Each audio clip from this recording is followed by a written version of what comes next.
Welcome to the Catalyst Sale Podcast with Mike and Mike. Sales is a thinking process. This podcast will help you learn about what works in sales, how to hone your skills, and increase your success. I'm your host, Jody Mayberry, and this week I'm here with Mike Simmons, as I am every week, only Mike Connor's not with us this time. But Mike, I have a listener question which you get to take on by yourself this time. Awesome. The question comes from Lynn in Florida. Lynn says, I have a proposal template my organization wants me to use. I feel it's less about the customer and more about our own business. Is this common? So, Mike, let's look at that. I know you've put a lot of proposals out. Now you put them out in a company that you founded, so you can, frankly, do whatever you want with proposals. But we'll get to that part. But looking back, is that common? Just a proposal template that feels like it's more about the business, less about the customer? Unfortunately, yes. I think a lot of that has to do with misses that we do in the sales cycle around qualification.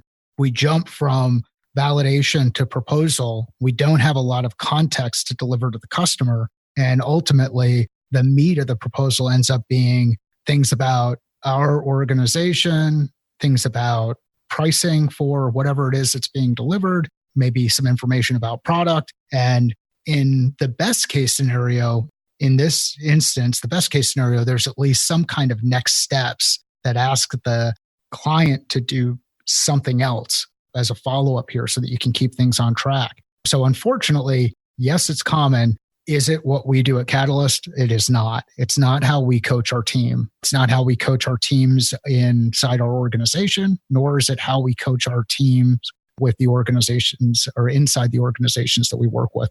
So let's move to this then. You've seen it done the other way, and you've had the chance to do it what you feel is the right way.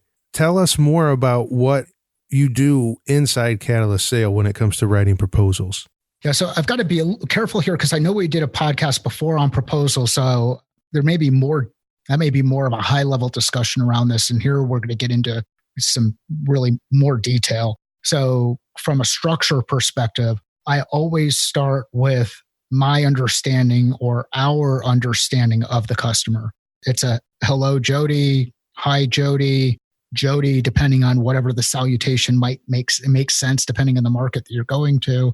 It's a thank you for your time. Thank you for working with us. Thank you for something.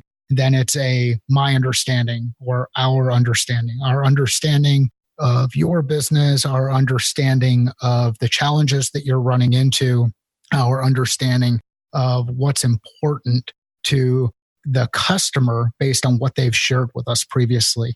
Then I transition into how our solution, how our capabilities fit or solve the problem that organization is running into. So here's the piece where it's based on Catalyst Sale does X, Y, or Z. And that X, Y, or Z is all related to the problems or challenges that have been identified in the first piece. And then we move into the actual summary of the proposal. Here's what our recommendations are. So now I've got this third piece. First piece is about the customer. Second piece is about our organization in the context of the customer. And the third piece is, here's what our recommendation is. And that's where you start to get into some of the product piece, the pricing, and bullet point those items. Then after we've hit on those three components, the last piece is thank you again for their time and establishing of next steps. I always want to leave an open door in case I've missed something. So when you think of that first part, it's very humble because I'm taking a humble approach. I'm talking about their organization. They understand their organization better than I do. So I want to make sure that they understand that I acknowledge that. That second piece, it's a bit more assertive because it's our business. The third piece is the recommendation. It's more confident. The last piece are the next steps. And then now I've got something to follow up with. I always make sure on the next step side of things, I've got combination of next steps that the customer's responsible for, the prospect's responsible for, and a next step that I'm responsible for. This way, if I don't get feedback from the customer, I can always follow up with my next step on my end and have that be another communication point with the customer.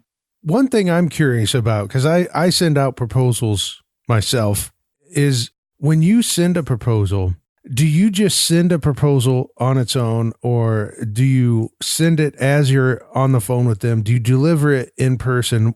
How do you handle that part? Because I will tell you one thing I've always been concerned about.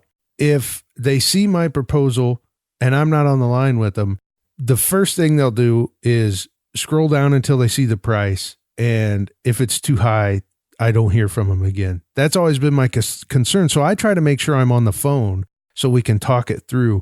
How do you handle that? So in the Catalyst sale process, we would never send a proposal unless the customer was already had some kind of a sense for the price point that's going to be in there. Always doing that fit and feasibility test before we actually deliver the proposal to the client.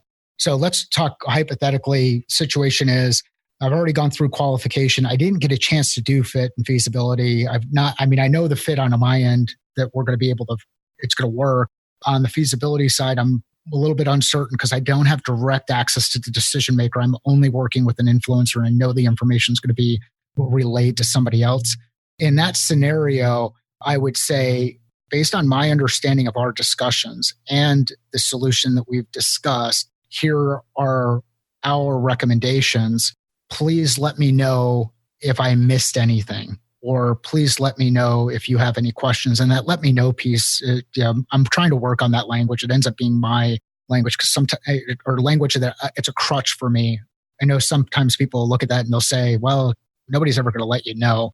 But I always want to keep that door open for the conversation. But if you're sending out proposals with price points that have not already been shared with your customer, or at least some kind of feasibility test has been done, then I would imagine your risk is much higher on those proposals than what we expect, which is when we submit a proposal, our expectation is we're going to close 90% of those deals. We forecast that revenue at 90%.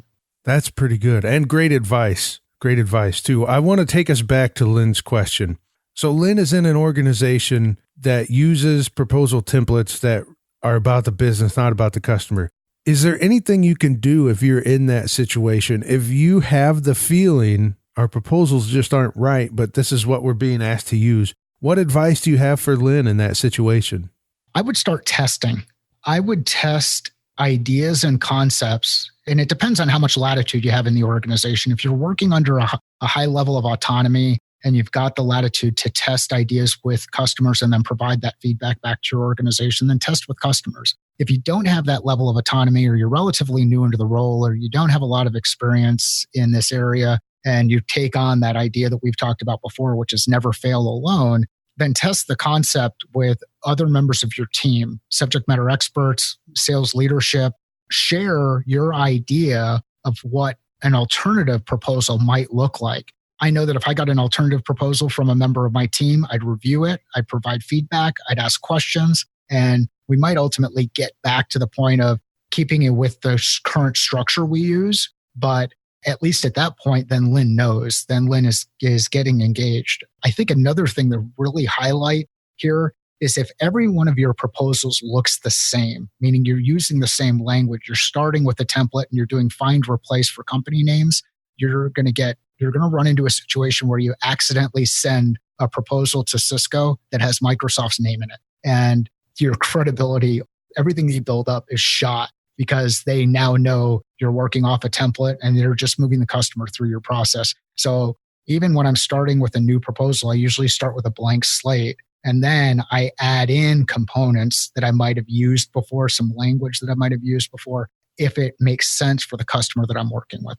So let me turn this into the other direction, that if you realize now proposals or templates, they don't always, our template doesn't work best, we need to change it. What are the elements now we need to look for? We're maybe even going to scrap the old one and start a new one from scratch. What advice do you have there for developing a template that allows the sales team to have something to go with, so it's standard and it meets our requirements and our elements, but still has a little flexibility to be about the customer?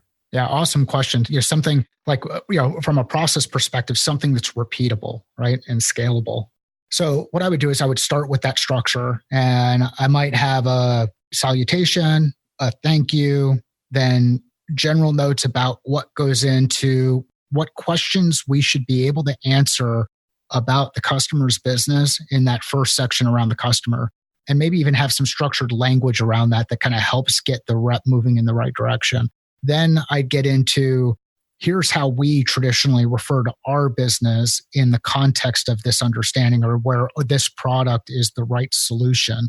Then get into the recommendation and have some standard language there that you can use and modify, and then get into the next step. So now there's this template piece that is in place from a structure perspective. I think of I forget what grade it was, but back in English class, probably in 8th grade or 9th grade, or might even been as a senior, but where you had to write those position papers, and there was always that crazy structure. Or even in when I was at ASU, and I had to refer to the APA manual for any of the papers I would turn in.